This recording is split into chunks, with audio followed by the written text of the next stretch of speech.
I'm Trek with 2Ks.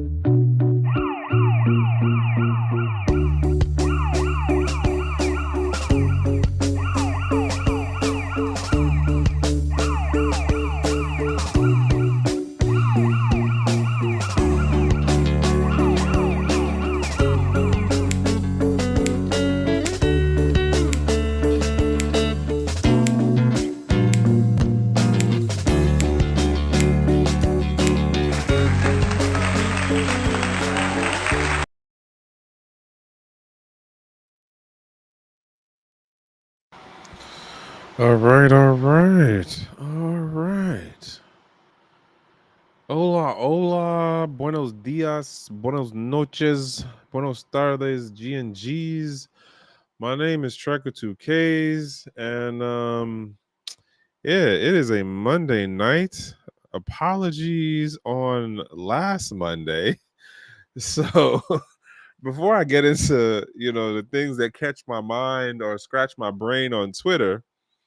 So last Monday, what did I do? I decided to work on my car, and I did that not knowing I get the short of not knowing what I was doing. I was changing out my audio system, the entertainment system, not like the speakers and stuff, but nonetheless, was doing that, and hell of a learning curve. So and I swear I started it off early enough in the day, and trying to find X number of the YouTube videos that explain excuse me, or at least give you X amount of the relevant information. Here's a note for if you use YouTube as your way of like DIYing stuff. The stuff that was put out 5 years back, 3 years back, 8 years back, especially on this techie side stuff, it don't apply the same. Because I went through a whole thing of like, oh, I need to get these butt connectors, and I need what was the other thing? It was the butt connectors, and it was some other stuff that I cannot remember right now that I had like ordered and stuff. And then lo and behold, I go through the whole thing, and if anybody knows about like actually stripping wires and then like connect them with the butt connectors and the whole thing of how that worked, especially when it's like low gauge wires and they kind of get frayed and you got to kind of twist it. It's a process. And if you ever seen how like the wire harnesses are for the convergence stuff, yeah. So lo and behold, to realize I didn't even need the stuff because of the way the new wiring harness goes. But at that point, it was already like after 9:30. It was damn near like after 10. And I was just like, you know what? Yeah, I'm the show's not happening today. And I had a thing or two that I definitely had wanted to cover. I'm gonna get into at least one of those things, and then I'm gonna run through the other stuff for what scratched my brain on Twitter last week, right? But nonetheless, if you don't know, I am Shrek with 2Ks. This is the Gentleman of Crypto's YouTube channel. I do a segment on here. I also simultaneously stream on my own channel, which is called Shrek with 2Ks. And if anybody's interested, please go over, give a like, give a share. I'm I'm actually going through the process of adding in the other videos stuff that I've done over the years on that side. And literally the Gentleman of Crypto is the more current stuff, but the actual Trek with 2Ks channel will have like the other stuff that I did with 3D and like my early solo stuff. And yeah, just trying to like get it all there. And I'm really trying to play with the algos and the AI for getting my stuff cached and indexed. But that's a whole nother thing, animal. Nonetheless, what I basically do now is I go through Twitter every here and there, and then I just bookmark things that like catch my attention and scratch my brain, right? and I share it with you guys, and I throw out, my thought process on some of these things. X amount of time I am way off, and I'm just the one, thinking of that thing myself. While at other times, I could be calling it right. And it's a matter of like, the proof is in the pudding, or like time will tell. And yeah, that's kind of how it's been going so far. We gotta wait till we get down the road a little bit to see, is it gonna be what I said, or is it gonna be totally the opposite? And I honestly am not keeping track on what is what. And I'm gonna say it's largely in part just because, like, for how I'm looking at the space now, I'm what's the word? I'm not gonna say disillusioned, but that might be the word. That was actually I stole that wording from something that Jameson Lopp had posted a week or two ago. Also, if you are seeing this or hearing the voice, can you give me something in the chat, like a thumbs up or a 1, to let me know how this audio is working out? Because yeah, my system is still acting wonky, even though I got to figure out. I'm probably just going to end up buying a whole new laptop. That is probably what's going to end up happening, right? But nonetheless, let us jump into these Twitter posts, aka X, and expound, or what is it? Pontificate, a word that Reggie likes. Pontificate. If that isn't an SAT word. All right, let's do this. So, and I might have a little bit of audio to share. Also, yep. Boom. Here we go. All right, technology, do your thing. All right, so the first one I wanted to get into was this one down here. This was Woo Blockchain. Again, I've been telling y'all, I've been following them for a minute. I do like how they, kind of pay attention to things within the space. Granted, they also do shill the shenanigans, like the whole Trump coin thing. But here and there, or more here than there, they do have some things that's like, oh, that's interesting to pay attention to. Granted, they took it from another source. If you're not one for tracking down all of the different crypto news quote platforms, then Woo Blockchain is a good option if you're a Twitter person. So according to Bitcoin News, the U.S. Secretary of Commerce Howard Lutnick said the U.S. will accelerate Bitcoin mining, support the construction of its own power infrastructure, and reduce reliance on the public power grid. The U.S. will allow miners to build power plants and data centers near natural gas fields and consider incorporating Bitcoin into the national economic account. Personally, I think that's a very, very big deal. I do, however, wonder, what does this mean for the mom and pop folks? I have an idea of how this would look over here on the East Coast, as far as the areas or the states that would definitely look to encourage the migration or the establishment of crypto businesses within their state lines, right? Because this is all about helping getting the taxes to pay to the coffers, right? So in particular, 2 states off break that I think would see this is Pennsylvania and West Virginia.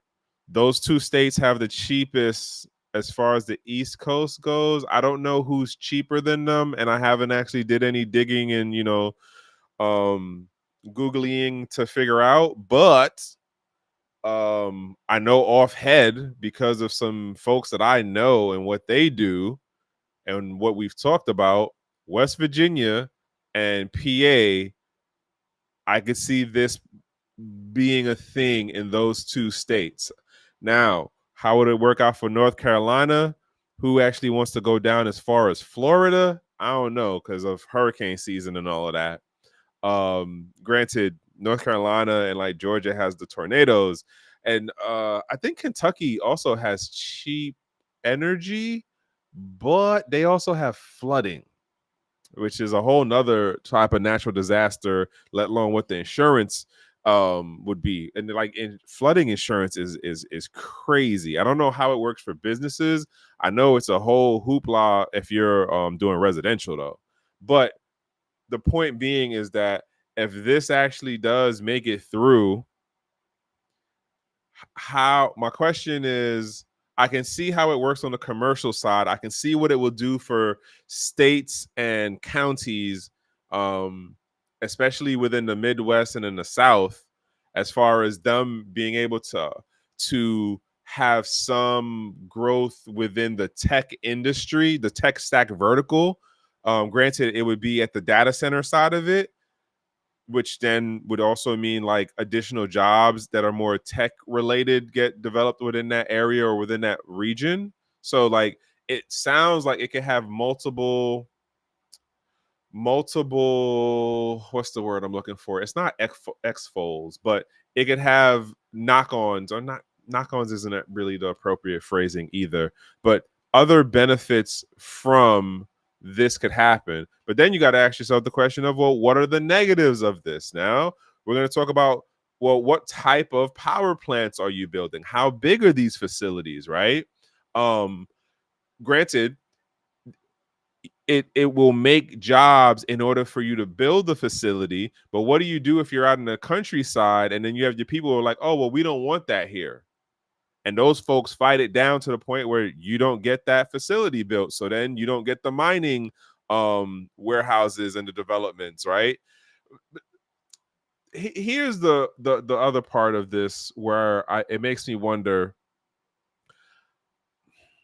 how many people understand that we're in a transition of where you have cities and counties and towns that have to figure out, well, how do we make it into the rest of this 21st century? Because we've been struggling so far on the end of agriculture isn't what it used to be, and an industrial peak ain't working anymore, especially for how, you know, some town or city or county in Kentucky or West Virginia that like they lost their industry because of outsourcing overseas, right? And X amount of that was due to the people that got voted into office, because as far as I understand it, the outsourcing and overseas stuff started in like the latter 70s, and X number of people who were in the Congress and the Senate from the 70s are still here now, right? So, the everyday average person, how are they understanding this? Like, how are they seeing this and what this means as an opportunity for them? Or is it too much of a change or too fast of a change of them moving from analog tech into this more digital space tech, or like agriculture and now crossing over into this tech side? I don't know, but this is definitely something I will look to keep on my radar. And, you know, we'll see how this plays out down the road. Considering this whole argument or talk or conversation that we have now around AI, and it's the whole thing of like AI is going to be the way that you have the upper hand if you're a business or if you're a government, and AI, artificial intelligence, everything. And it's just like, yeah, but at the end of the day, like, you still need people to purchase stuff. You still need people to like eat stuff. You still need people to consume. You still need people to build. You still need people to have people. And if anybody has been paying attention, apparently our numbers are going down in regards to like childbirth. But that's a whole nother topic, not necessarily crypto related right now, right? This will definitely pan into the crypto space, or at least data centers, or for how they're relabeling them, whatever. Next joint that caught my attention, and I'm gonna throw this into the crypto space, even though it does not say anything crypto, right? So shout outs to Caroline, or Charlene, I always mess up how to say her name. Federipo. She also has a book, by the way. If anybody's interested, you can definitely find a link to it in her profile, I believe. But she makes a point about who everyone knows at this point. If you've been in the financial space for any amount of time as a newbie, if you've been in the crypto space for any amount of time, at some point you've heard the name Jim Cramer. And this guy has been, I want to say he's been on TV at least a decade or more now. And so, yes, the post is, one thing is certain: the new pope will not be an American. And lo and behold, everyone was talking about the African dude, and there was all hoopla about that. And it turns out here it is; it's an American dude, I believe, right? But she makes the point about how can someone build an entire career in finance by being consistently wrong. And the thread, not the threads, but the comments in this joint definitely go in on him. But the other part that catches me with this is like, it makes me wonder what his actual viewership numbers are. Not enough to actually go and look, but like, think about this. If this guy has been on air for at least 10 years, I want to say it's more than 10 years at this point, and his callings have been so off consistently, how does he still get to stay on air? Logically thinking, it's like, well, if the guy's always calling it wrong and he still gets to have a TV show, he still gets to broadcast and, like, spill out these takes to hundreds of thousands of people month for month, week for week, whatever. Like, what is the viewership number like? Or if the viewership number has been decreasing over the X amount of years, how does he still get to have the show? So it's either whoever is keeping him on the network is either really incompetent, being like, hey, this guy's numbers is trash, but we're going to still keep him on, or you're in on a bullshit. And the whole point of him is to gaslight / bullshit the retail market level folks. Because at the end of the day, like, who's really watching him who works at JP Morgan? Who's watching him who works at Bloomberg? Like, really?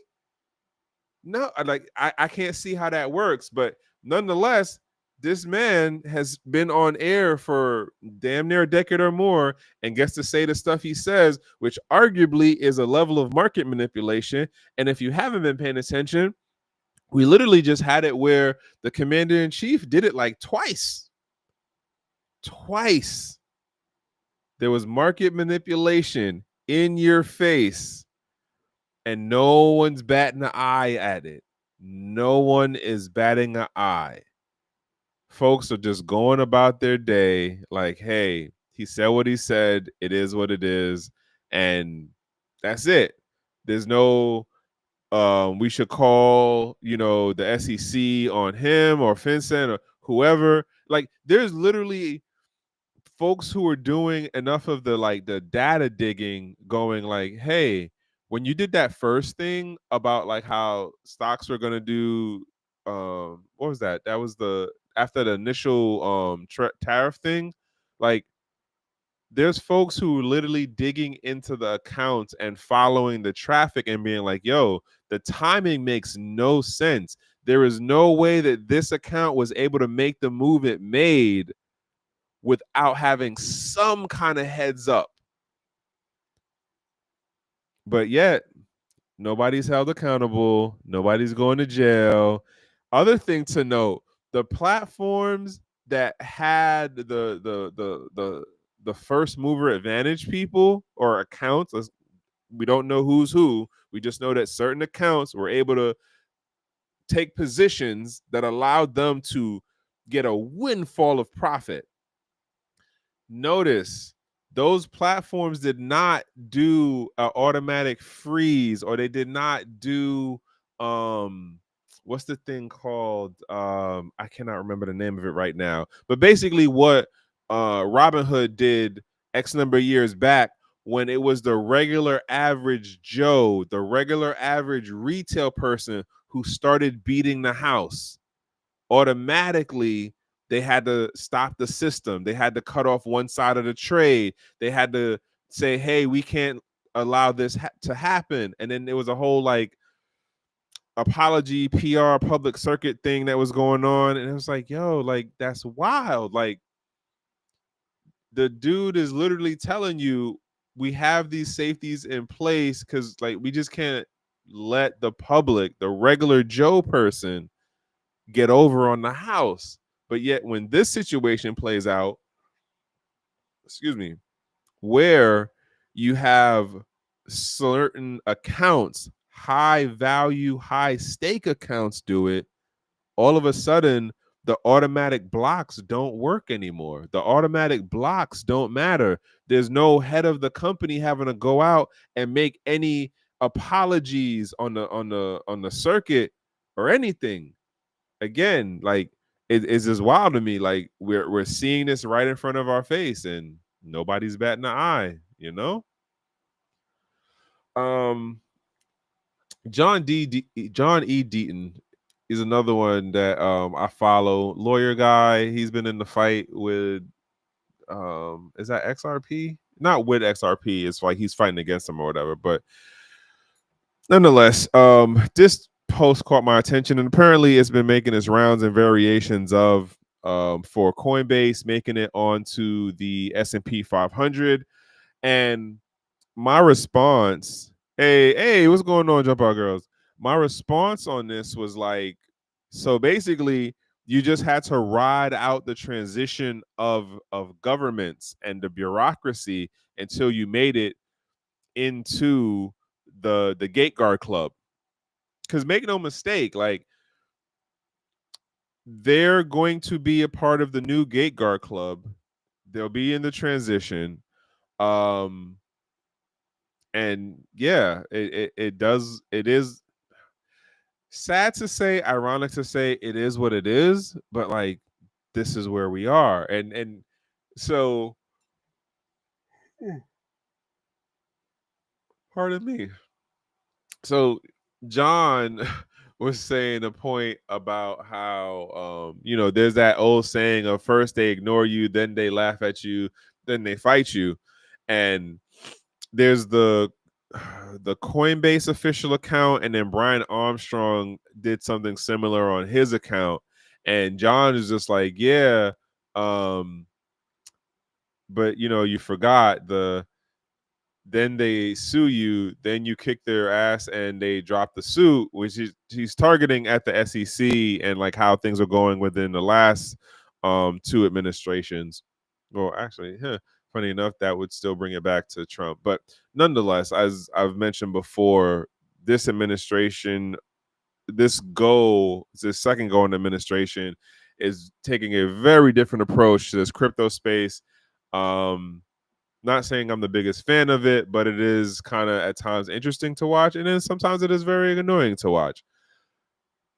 And some of y'all could be on whichever side of it y'all are. You can see this as the growth and maturity of the space, and I would argue different in certain regards, especially for this next post that I'm gonna get into, which was for the SEC. But nonetheless, with this, like, this is mass adoption. This is an example of mass adoption. And so with that mass adoption, we see the companies or the personalities or the acceptance of that thing that used to be like the over there. Well, now you've stepped into an echelon where like, well, they're in this level of it now. So like, of course they're a part of it, or like, of course this is good, or of course this means that they've made it, or like that it's accepted, right? And I mean, S&P isn't really anything to sneeze at, but is this an acceptance that we want in the crypto space? Because I remember when it wasn't. Like I remember when it wasn't. But hey, here we are. You might differ. You might take a different standpoint on it. If you do, say something. Comments are open, you know? Oh, that's another thing to note. The comments that will be on this video afterwards, do remember, I didn't come up with it, but anything that says anything about crypto, not a me thing. Not a me thing at all. So don't buy into any of that stuff. If I've never actually directly talked to you about anything crypto, do not think I'm gonna do it in a YouTube comment section. Okay. All I can tell you about like crypto as in regular market stuff is prices go up and prices go down. That's all I can tell you when it comes to how they get valued. Because remember, I'm not a financial advisor, I'm not a lawyer, and I'm just some guy on the internet. Well, actually, not in shades now because you don't even see my face now. But nonetheless, like that's what's going on. This other one that caught my attention and scratched my brain a little bit is New York Mayor Eric Adams has, damn, pardon me, urged crypto companies to set up operation in the city to position it as a global cryptocurrency hub, and announced the city's first crypto summit next week. He emphasized the need to balance regulation and industry growth, warning against overregulation that could stifle the crypto sector. If that ain't the fucking biggest irony, like I need y'all to understand this. If this is your first time hearing me or whatever, like I need y'all to understand the context of New York City is one of the most heaviest regulated cities in a state. East Coast, West Coast, Midwest, whatever. Okay. Like case in point, New York City has its own gun laws in comparison to the whole state of New York. New York City has a whole separate DMV than the state of New York. Okay.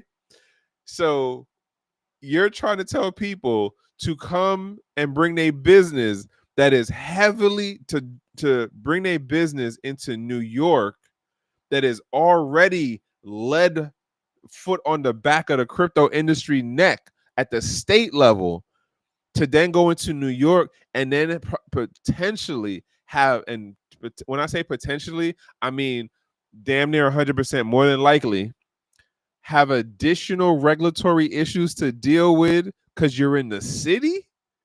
You wildin'. Like, and I feel sorry for whoever actually does this. Like, if you're already in New York and you're already doing things for a little bit, like God, what is his name? I cannot remember my boy's name right now. I'm gonna remember it, but it's gonna come to me real late. His exchange is called Quake something or something Quake Block Quake or Quake Block Quake, I think. They already been in New York for a bit. They was there before COVID. Okay, like, and he has a finance tech background. He's already used to that environment. But you trying to get other folks to come in now? That's wild. That's wild. That's just wild. Like, and you didn't even say anything. Nonetheless, I'm not gonna beat up on the mayor, even though I have a whole bunch of questions around some of the things going on with him. I just can't see folks thinking New York is going to be the next new hot space to be as a crypto hub business wise. If they're already there, that's one thing, but you're not about to drag in the new folks. And not to mention, like, X amount of what's going on, even with Wall Street, isn't even taking place in New York like that now. So, like, how does that even make sense? Anywho, moving on to the next joint. Shout outs to the man Tej. I wanted to write this in the subtitle for this episode of like, do you read or something along that line? And I think that's a big part.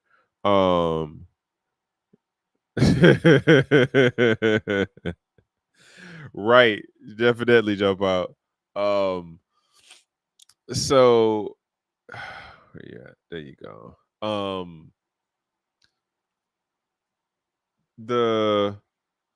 Teach. So the whole thing about reading, like reading, even if you're doing audiobooks, like trust me, I am a big fan of audiobooks. Why? Because audiobooks work as a very good um um um time management tool, especially if you have long drives, if you're on the subway, if like you taking public transportation, if you're in the middle, or like you're doing like a DIY project and you want to have that audio book in the background and you listen to it that way.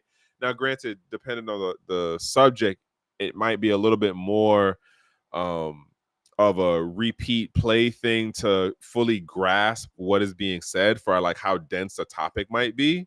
But nonetheless, like you can still find ways to consume information outside of actually having to have the physical book or the newspaper, or staring at the screen, quote, if you're not a physical book kind of person. And then the other part of the idea with the podcast, yeah, Bitcoin did. That's Peter's been at this game a pretty long time right now, not even gonna lie. I never heard of the Kevin Rook show. I will have to look into that. And Swan, I'll definitely check that out if that's who I think it is. Is this gonna open up? No, it's not doing what I want it to do. But yeah, um the information be out there, y'all. And like as I be telling my kids, like you gotta cross-reference the stuff. So like this book, you might read it, like Bitcoin Standard, right? You read it and you be like, I don't really care what he said. I don't like it. It doesn't really mean nothing. But then you go and you read Layered Money, and then you compare and contrast Layered Money to something that like Ray Dalio, I'm saying his name wrong. I know I am somehow. Wrote, and be like, okay, where are the touch points? Where does it connect? Where does it cross? Right? And you do that, and that's when like you build your own understanding of whatever the industry or the space or the topic is that you're trying to understand. You got to have multiple touch points, or not touch points, but cross-referencing points, and then see where they connect at or where they butt heads at. And it's like, well, is that really a good argument that's like the con of whatever the topic is? Or is it a weak one because there's a pro side to it that's like that totally just dissembles, that other opposing side? I'm just throwing that out there as far as this thing of like doing your own due diligence. It matters for a reason. In that, you know, you need to be able to, I can't even say it that way, because we are in a day and age where it's all about delegated responsibility and accountability of stuff. Like we're more so in it now than I would say we were like 10, 20 plus years ago, right?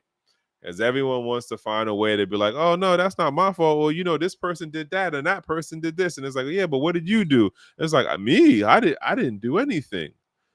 So yeah, delegated accountability / responsibility is a major thing in today's modern world. But if you're interested in any of these books, the Bitcoin Standard, Layered Money, the Layered Money one, I gotta find that one. And I didn't know about Bitcoin is Venice. I gotta look into that too.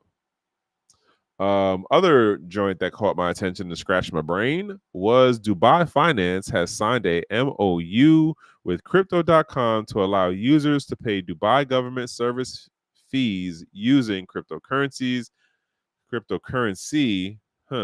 aiming to promote the cashless strategy and advanced digital payment development. Crypto.com will provide payment processing support, converting funds into AED and transferring them to Dubai finance accounts. All right, so one, it doesn't tell you what cryptocurrencies it is, and I'm kind of like, and I'm not even gonna look into the actual article they took it from, but off break is just one of those like, wait, so it's one cryptocurrency? Well, what is the cryptocurrency, and how is that going to work for the service fees? I know there's a whole different thing going on. I mean, yes and no. Okay, no, let me not yes and no. More so like Dubai is just trying to get its market share, if that makes sense. Just as how Hong Kong is getting its market share of the financial sector. Dubai has a different level of accessibility to it in comparison to other Middle Eastern marketplaces, as Hong Kong in comparison to other Asian marketplaces has a different level of access. And when I say that, I mean that in terms of like, with both of these places, you have what is their traditional banking setup. Then you get into, they have a interesting development as far as their tech hub goes. Shalom. Then you have what is going on within their financial sectors, as far as like, well, we're not just doing traditional financial instruments, right? We're also doing ETFs. We're also working on other types of derivatives. We're also looking at things as far as precious metals. Like, those are all within the same sandbox, but in different, quote, geographical regions of the world. So like, for as much as they will talk of the, we want to be like, or how do I say this? Any region can project or call out or say we want to be the financial hub, or we want to be the future space of blah blah blah, but it doesn't mean that they will actually be that. And part of that plays into, one, what is the regulatory space that you are developing to foster and develop this kind of ecosystem, and then how does it actually look and operate to the people who are in your local market, but also the people who are outside of your local market, and them actually looking to go and set up shop in your region, right? If your regulatory space isn't friendly to what they're trying to do, guess what? You could make all the proclamations you want to. It doesn't mean the money's going to flow there. You'll get some for sure, but it doesn't guarantee, and it doesn't hold anybody else to have to be there. One of my takes, and I've been saying this for a while now, as far as what's going on with Hong Kong, they got a whole bunch of stuff happening, and it's the sandbox. And granted, it falls under the CCP, but they're intentionally pushing it over there on the little island, a couple 1,000 feet away from the mainland. And this is like, all right, let's see how this goes. And if you're paying attention to any of the stuff that came out in this recent tariff talk, as far as I understand it, the money's slowing up over here in the stateside, and the money's about to take a change. Some people are jumping, some entities, I don't know the people, I'm just saying entities, are jumping and making the move, while other folks are still trying to figure out.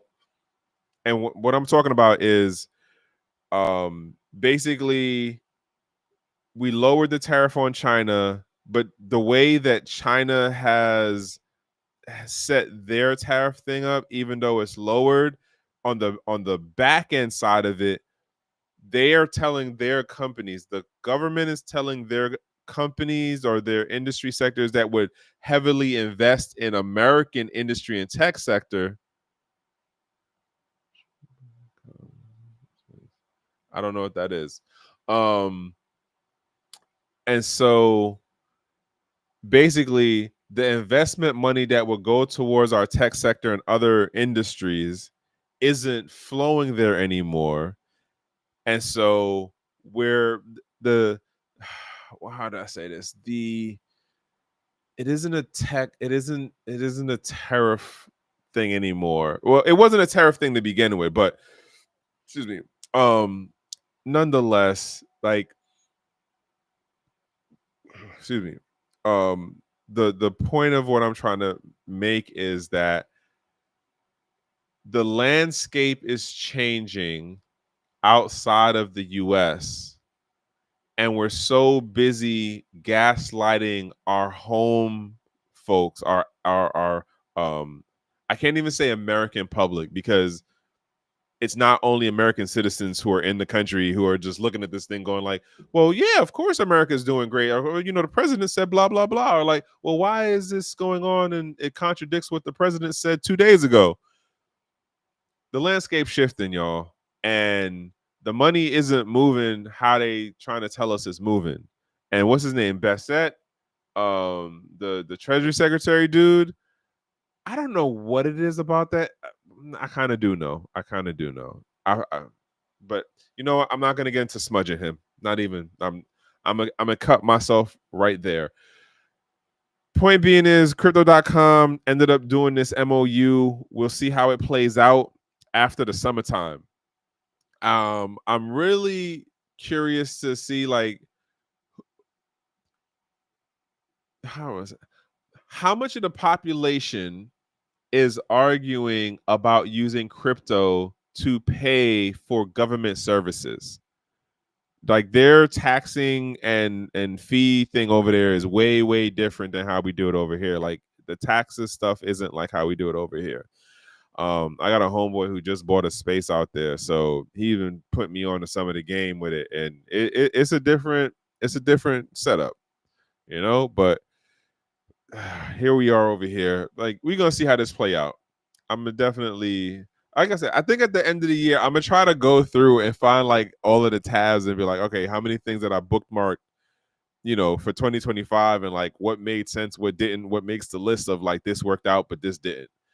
All right, so this one right here caught me. I guess big ups to Molly White. So I'm not certain if I didn't read through all of this, but the short of it is that she did a I need this to stop.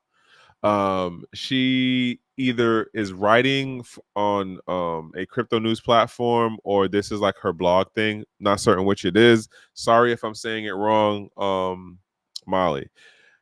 But the point being is this particular thing caught me because she had a whole thread of a bunch of different things that happened. Like, I don't know if it was all within this week or this month, but if you go through and look, she covers a number of things that happened. And this one in particular caught my attention.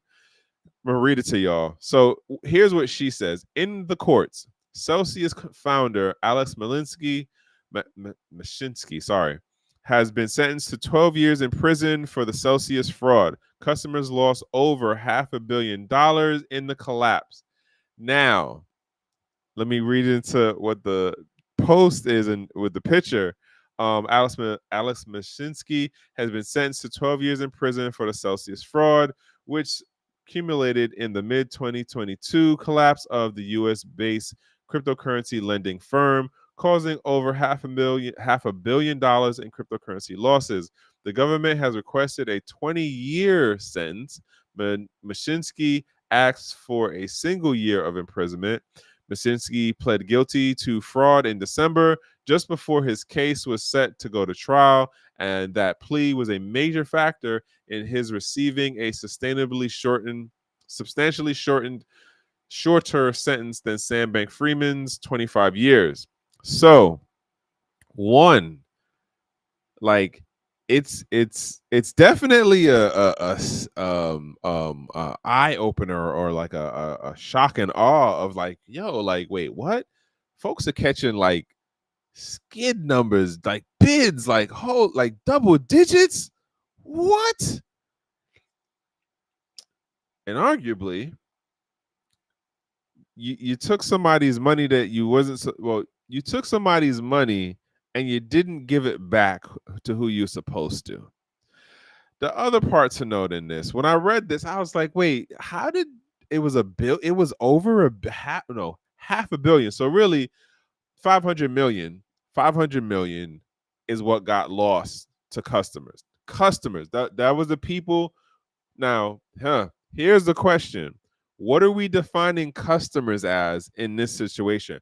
Are we talking about the people who were putting up the collateral of the crypto, or are we talking about the people who took out loans that were being funded by the random whatever person, backer who was putting up their crypto? Because I'm wondering if this amount of customer loss, did that not really start happening when the government started coming in and saying, hey, we got to freeze everybody's shit? I don't know. I'm asking the question. I'm wondering. And in full disclosure, I was messing with the platform. I was putting the Bitcoin up, and literally when we were at the at the Bitcoin conference in Florida, and then and they were still talking like everything was cool, and I forgot what it was that I seen that just had me like, wait, what? I got back home, took everything that I could off, took everything that I could take off, and was like, all right, I'm done. This was like another example of the, all right, man, like the space is definitely disappointing me, because I feel like, because okay, here's what's going on in my brain right now. For the way, and I'm going back to Reggie Middleton for how he had described his process of being able to use blockchain to do the lending and the controlling of like the both party side, right? In the balancing and the counterbalance stuff. But that's a more transparent, open, self-verify type of system, right? What you then kind of understand with how Alex's system was set up was, it wasn't transparent, it was very opaque, and it was more along the lines of Bernie Madoff, which, ironically enough, the way that Madoff was running his stuff is the same way that Robinhood runs its stuff. You only see a certain part of the front end. You don't know what's going on in the back end. You have no idea of how the dark pool part of the money works, which is a real phrase. But yet, here we are with the, it could have gone good, but arguably Alex got into following what traditional finance was doing, which was mixing and mingling and managing the funds of the regular user, the super user, the and you got to understand, like in traditional financing right now, this is the stuff that they do. They literally set it up where you have a lot of intermingling between the banks, and an intermingling of the commercial side and the retail side. So like, he was really just doing best common practice. He was following what the industry was already saying was the standard of what to do. But yet, he gets charged with fraud. This isn't me making a case for him for anybody who like lost out on the funds or whatever. I'm not making a case of why he should be, freed or innocent or anything like that. But it's really one of those like, wow, like it's a head scratcher for how this space, not the space, but how this world works. Because I promise you, in another, 5 years, 10 years, the model, and if not damn near the same, like logics and the algorithm that he used to set up Celsius, it's gonna be a mainstream or two. It probably might be 3 or 5 different companies doing the same thing. It's just gonna be different brands of bread, different brands of banking. Is it JP Morgan? Is it Bank of America? That's literally what it's gonna be down the road.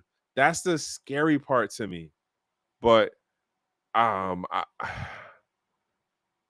don't even know, man. Like, best of luck. We'll see how you come out on the back end of 12 years. I don't know. Like, that's gonna be rough. That's gonna be rough right there. And that's federal. I'm just sending positive vibes, man. I'm just sending positive vibes. Positive vibes. Yeah, that's a rough one. All right, so let me get back up here. Get back up here. So come on.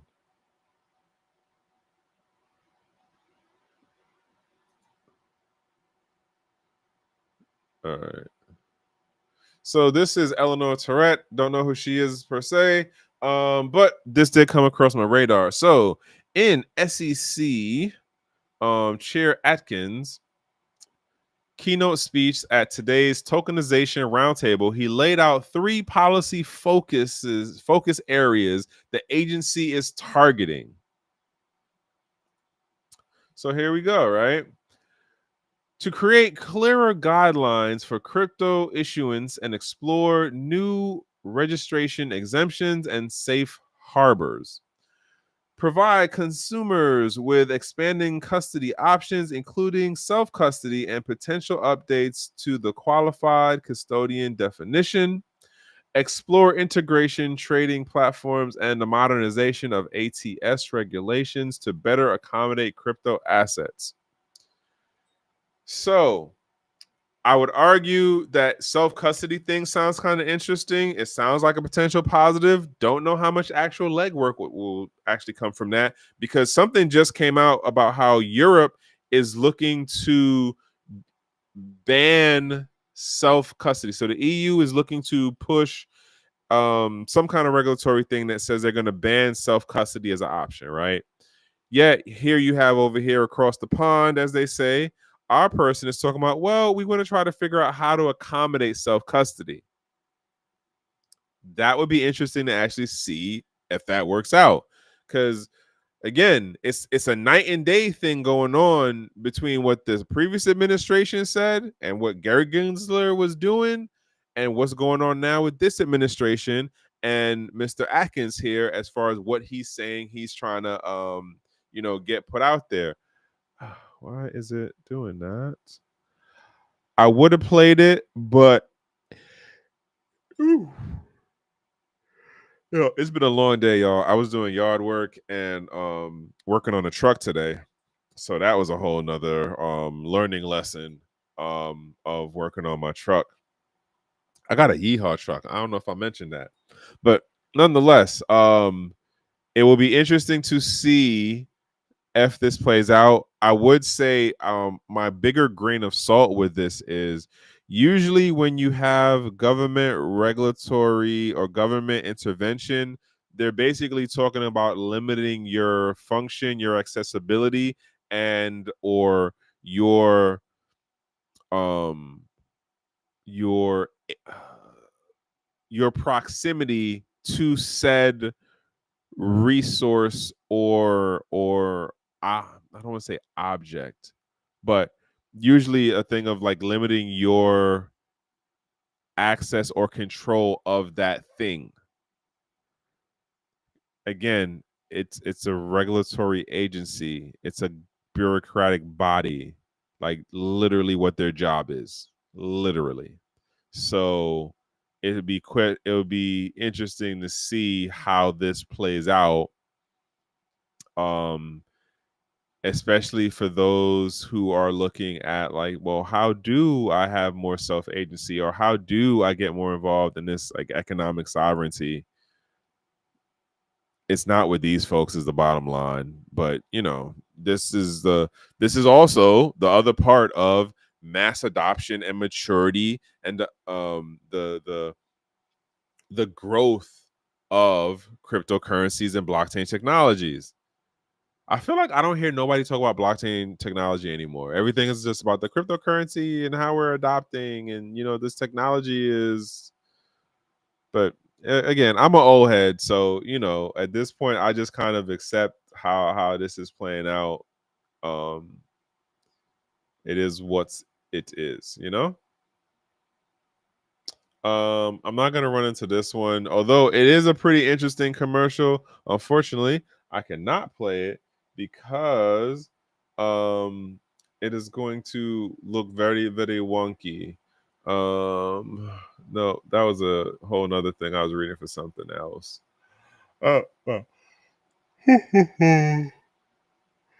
Wow, I am really feeling this day. I have literally been outside in the sun. The tan is tanning right now.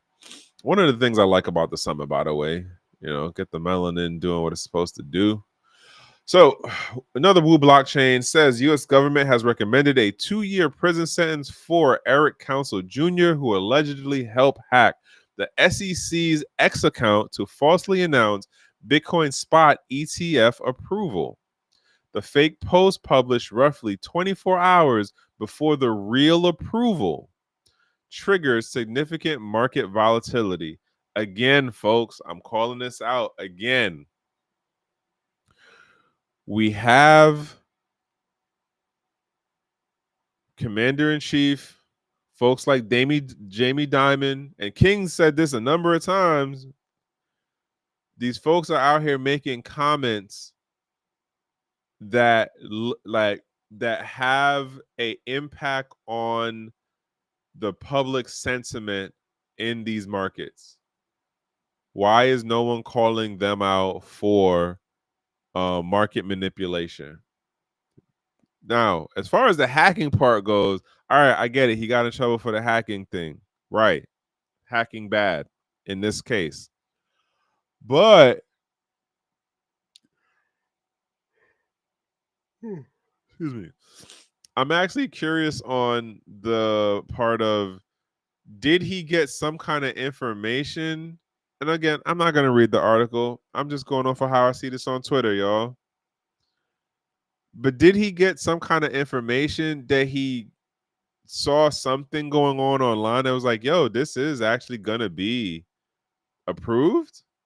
Because he put it out before the approval. So, like, was this a setup of market manipulation? I don't know. Did, like, other question, what was the motivation to make this the announcement? Why not be like, yo, it's not gonna happen? Why not be like, hey, Jamie Dimon is under investigation? Why not say something that, like, you know what I'm saying? Like, work towards, like, how am I saying this? What was his advantage? Was there an advantage for him? And how long was that again? 2 years. I mean, 2 years and good behavior, 18 months, 15. And I want to say, because this was by the SEC, that's going to be federal time.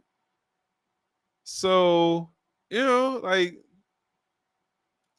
he'll be okay, arguably. And it was a financial crime. It wasn't anything related to violence or, like, the peace stuff. Like, he should be okay. And whoever motivated him to go do that, hopefully they take care of him when he get back. That doesn't mean I'm over here promoting hacking. I'm not saying that at all. I'm just saying, like, I don't understand why you would have thought to do that if there was no benefit or upside somehow.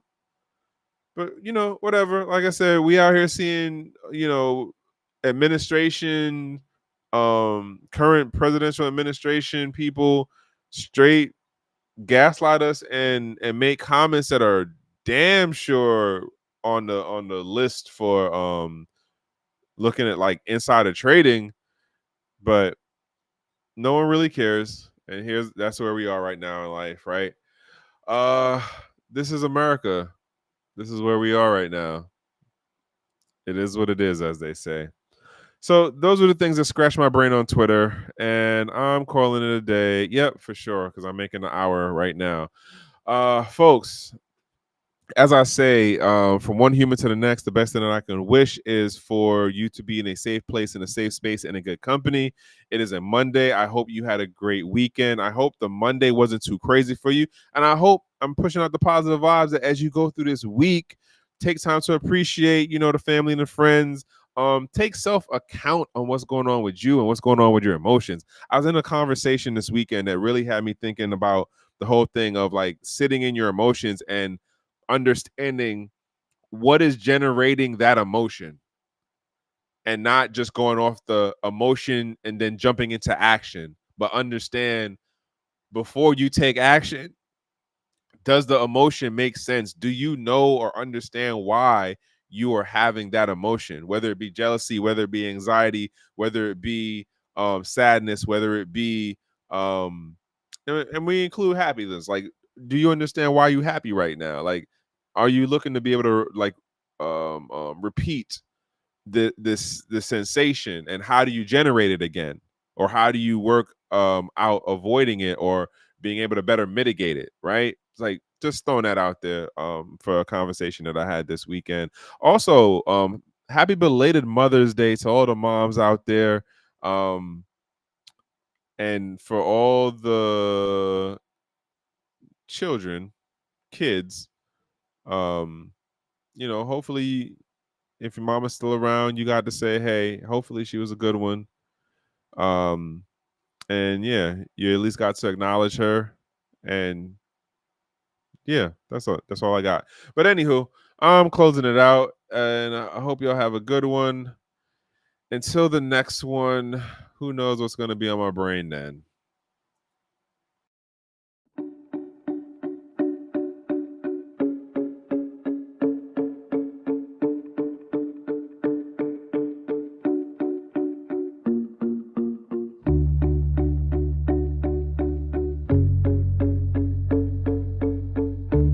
I'm Trek with 2Ks.